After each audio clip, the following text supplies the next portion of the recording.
नमस्कार. मी डॉक्टर मनोज कुलकर्णी, शिर्डी राहता परिसरात गेल्या 8 वर्षापासून आयुर्वेद व पंचकर्म व्यवसाय करत असून व्हिडिओच्या माध्यमातून संपर्क साधण्याचे महत्त्वाचे कारण म्हणजे गेल्या 2-3 दिवसांमध्ये राहता शिर्डी परिसरात जे कोरोना पॉझिटिव्ह पेशंट आलेले आहेत व त्या पेशंटमुळे शहरामध्ये जे एक भीतीचं वातावरण आहे, तर त्या भीतीच्या वातावरणामध्ये एक आयुर्वेदिक व्यावसायिक म्हणून व आमचे रुग्ण नंतर आमचा मित्र परिवार यांच्याकडून 2 ते 3 दिवसांपासून अशी मागणी होत होती की तुम्ही एक मार्गदर्शनपर एक व्हिडिओ किंवा आम्हाला काही मार्गदर्शनपर सूचना या टाका किंवा याच्याबद्दल माहिती द्या. तर यासाठी मी आज एक व्हिडिओच्या माध्यमातून आपल्या सगळ्यांशी एक संपर्क साधण्याचा एक प्रयत्न करत आहे. तर यात प्रथम आयुर्वेद चिकित्सा किंवा आयुर्वेदाच्या माध्यमातून काय करता येईल यापेक्षा एक महत्वाचा घटक जो सगळ्यांचा आपल्या सगळ्यांचा चुकतोय तो म्हणजे आपली मानसिकता होय. की आज कोरोना मला होणार नाही, माझी रोगप्रतिकारशक्ती खूप चांगली आहे, आयुष्यात मी अजून एक पण गोळी नाही घेतलेली, मला एका गोळीची सुद्धा गरज नाही पडलेली, त्यामुळे मला कोरोना होऊ शकत नाही, ही मानसिकता सुद्धा अत्यंत घातक मानसिकता आहे.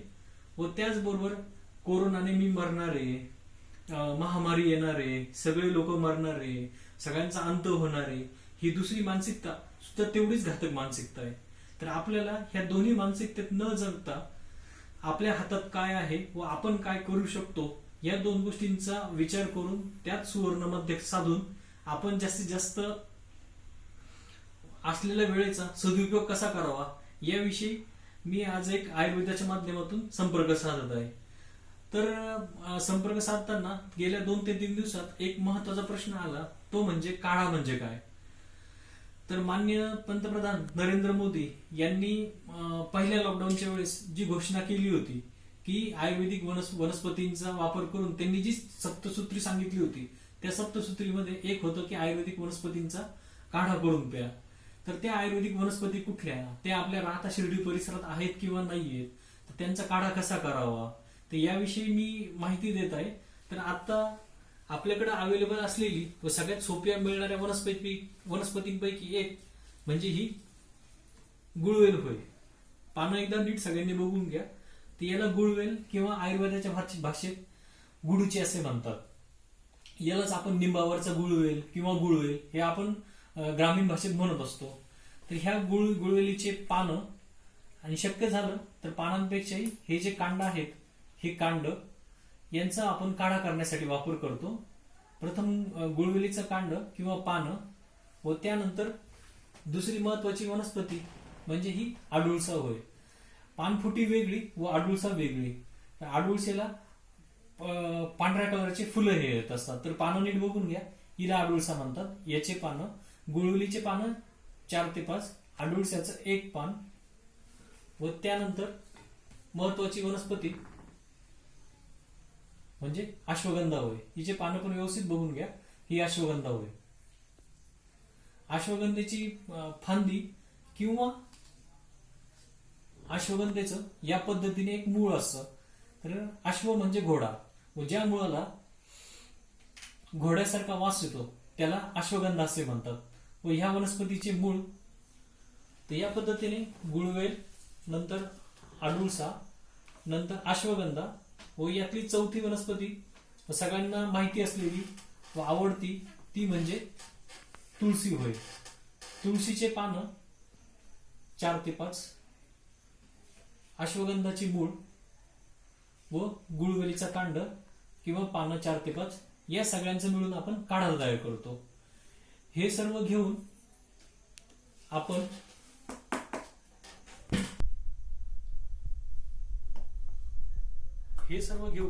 आपण असे कुटून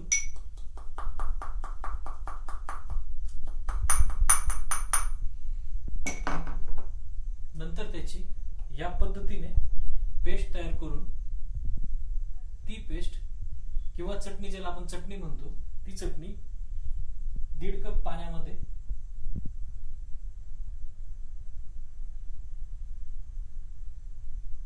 टाकून द्यावी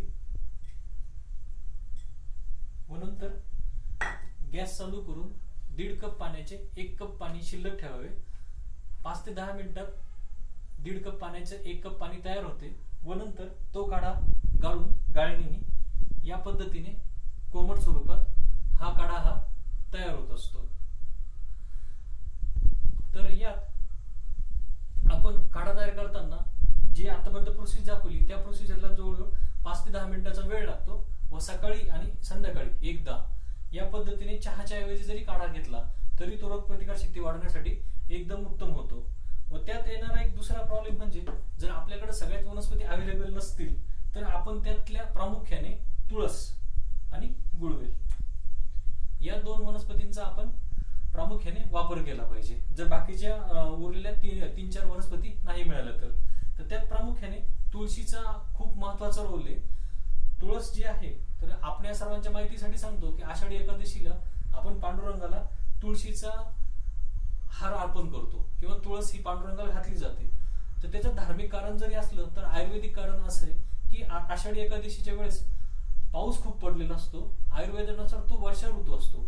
वर्षा ऋतूमध्ये सगळ्यांना सर्दीचा किंवा फुफ्फुसाचे संसर्ग हे जास्त होत असतात.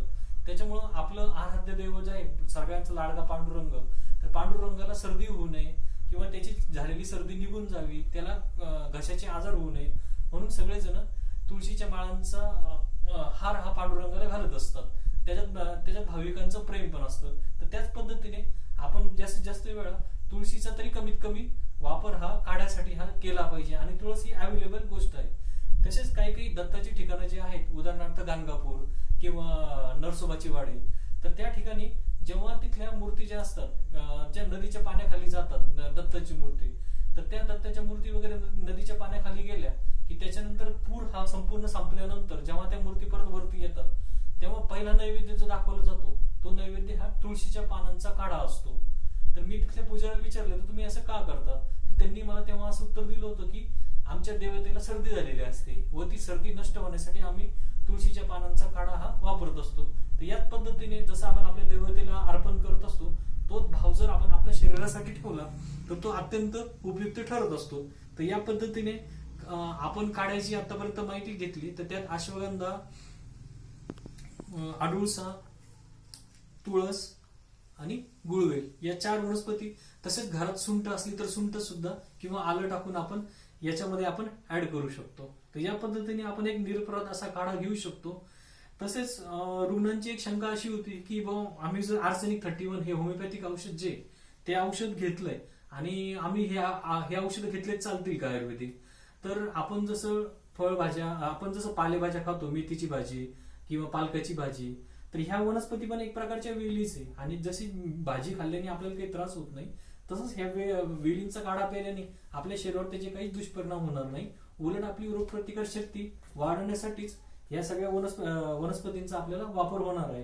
तर या पद्धतीने तुम्हाला शुगरचा त्रास असेल किंवा हायपरटेन्शन असेल किंवा इतर आजारांची गोळ्या औषध चालू असतील तर त्या आजारांच्या जोडीला जरी आपण काढ्याचं सेवन केलं तरी ते रोगप्रतिकार शक्ती वाढवण्यासाठी व कोरोना सारख्या महामारीचा नाश करण्यासाठी उपयुक्तच ठरणार आहे. तसंच काढा म्हणजे काय, तर काढा म्हणजे शरीरातला आजार बाहेर काढा किंवा शरीरात जो निर्माण झालेला आजार बाहेर काढणं यालाच काढा म्हणतात. म्हणून मी साईबाबांच्या चरणी अशी प्रार्थना करतो की ह्या काढ्यांच्या सेवनाने आपल्या देशातून पण कोरोना सारखा आजार हा बाहेर कायमचा बाहेर काढला जावो व परत तो देशात न यावो ही साईबाबांच्या चरणी प्रार्थना करतो व आपण सगळ्यांनी काढ्यांचं सेवन करा अशी विनंती करतो. तर ह्या पद्धतीने आपण आता पहिला भाग पाहिला की काढा, जी शंकाची होती काढा कसा तयार करावा यासाठी. आता दुसरा जो भाग आहे तो म्हणजे की याच्यापेक्षा वेगळा आहे का, आम्ही अजून घरगुती काय करू शकतो. तर यासाठी आपण सगळ्यांना परिचित असलेलं पण काहीसं थोडंसं दुर्लक्षित झालेला एक प्रकार म्हणजे धूमपान होय. धूमपान म्हणजे काय, तर धूमपान म्हणजे आयुर्वेदिक वनस्पतींचं धूर सेवन करणं. धूम्रपान म्हणजे काय, तंबाखू, बिडी, सिगरेट यासारखी व्यसन असणं याला धूम्रपान म्हणतात. तर आयुर्वेदिक औषधांचं सेवन करणं याला आयुर्वेदाच्या भाषेत हे धूमपान म्हणतात. तर आपण आता पुढची माहिती जी बघणार आहोत ती धूमपानाबद्दल बघणार आहोत. सुरू करा. आता आपण धूमपान कशा पद्धतीने करायचं व त्याचे शरीरावर कसे इफेक्ट होतात हा एक वेगळा पण थोडासा दुर्लक्षित असा एक प्रकार बघू. तर यात आपण दाखवल्याप्रमाणे गाईच्या शेणाची गौरी, नंतर लसणाची टरफलं, नंतर निरगुडी नावाची एक वनस्पती असते अशी, तिच्यात हे ओले पानं आहेत, पण याचे सुकलेले पानं. व नंतर निंबाचे पानं. आता हे ओले पानं आहेत पण शक्यतो सुकलेली पानं वापरायचे. नंतर ओवा आणि वचा आणि गुगुळ या सर्वांच्या सहाय्याने आपण धूमपान करत असतो. तर धूमपानाने काय होतं, जसे ह्या वनस्पती आहेत, तर उदाहरणार्थ या वनस्पती आपण पेटत्या कोळशावर जर धरल्या तर त्या लगेच जळतात.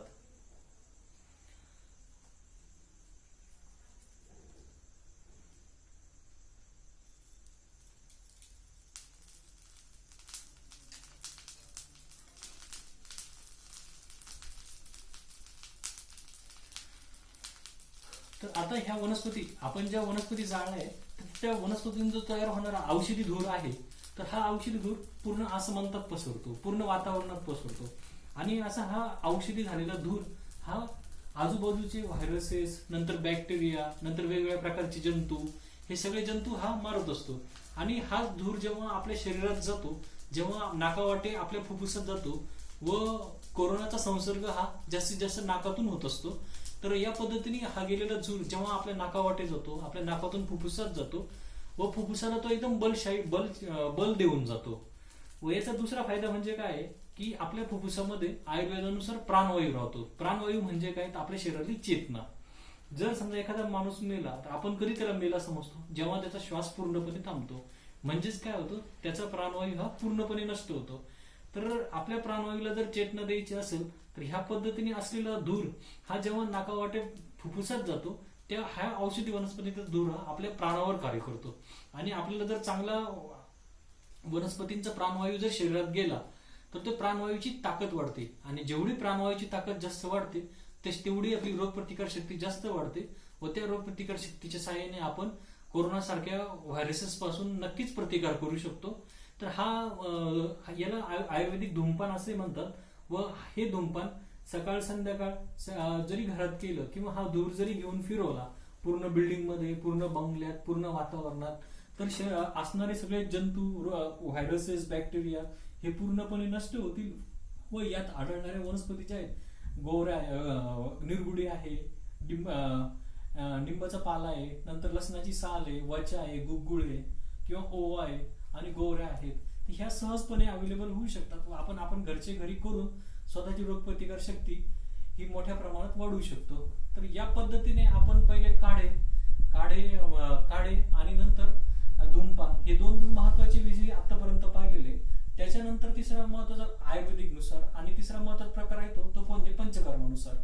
तर पंचकर्मानुसार आपण विधी करताना त्यात एक साधा, सरळ, सोपा, घरचे घरी करता येण्यासारखा विधी तो म्हणजे नस्य. तर नस्य म्हणजे काय, तर नाकात औषधी वनस्पतीचे थेंब टाकणे. तर त्या नस्यामध्ये आपण घरी कुठलंही अवेलेबल असलेलं तिळाचं तेल किंवा जे घरात आपण तेल वापरतो त्या तेलाचे 2 बोटं तेलामध्ये बुडून ते दोन्ही बोटं दोन्ही नाकपुडींमध्ये उजव्या आणि डाव्या आतमध्ये फिरवणं, यालाच एक नस्याचा एक छोटा प्रकार म्हणतात. यामुळे कोरोनाचा संसर्ग हा नाकातून फुफ्फुसात जाण्याला काही मास्क तर आपण घालणारच आहे, पण मास्क बरोबर आयुर्वेदिक उपचार म्हणून नाकाच्या दोन्ही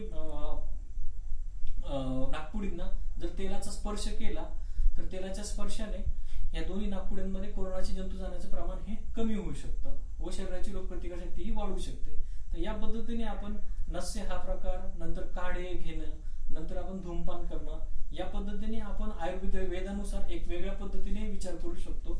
तर हे आहार विहार आणि बाकी आहारामध्ये विशेष करून थंड न खाणं, नंतर शिळ न खाणं, नंतर फ्रीज मधलं सेवन न करणं, बर्फाचे पदार्थ न खाणं, स्निग्ध पदार्थ खाणं, उष्ण पदार्थ खाणं, तसेच मांसाहार न करणं, शाकाहारी राहणं, यासारख्या ज्या गोष्टी आहेत, ज्या आयुष जे डिपार्टमेंट आहे त्यानुसार सांगितलेल्या आहेत, त्यांचा वापर करून आपण जास्तीत जास्त शरीराची रोगप्रतिकार शक्ती ही वाढवू शकतो. व आयुष विभागामध्ये आयुर्वेद, युनानी, सिद्ध आणि होमिओपॅथी हे 4 विभाग येतात. व 4 विभागाच्या ज्या गाईडलाईन्स बाकीच्या दिलेल्या आहेत त्या आपल्या सगळ्यांना माहितीच आहे, की लोकसंपर्क न करणं किंवा मास्क घालणं किंवा सोशल डिस्टन्सिंग करणं. तर या सगळ्या गोष्टींचं पालन केलं असता आपण बऱ्याच प्रमाणात आपल्या शहरात, आपल्या जिल्ह्यात, आपल्या राज्यात बऱ्याच प्रमाणात कोरोनाचा संसर्ग हा तोडू शकतो. त्याला आयुर्वेदाच्या माध्यमातून मी सांगितल्याप्रमाणे, माझ्या ज्ञानाप्रमाणे आपण प्रयत्न करून नक्कीच शरीराची रोगप्रतिकार शक्ती वाढून आपण त्याच्यावर नियंत्रण मिळवू शकतो. व आपण जो तिसऱ्या स्टेजमध्ये चाललेलो आहे की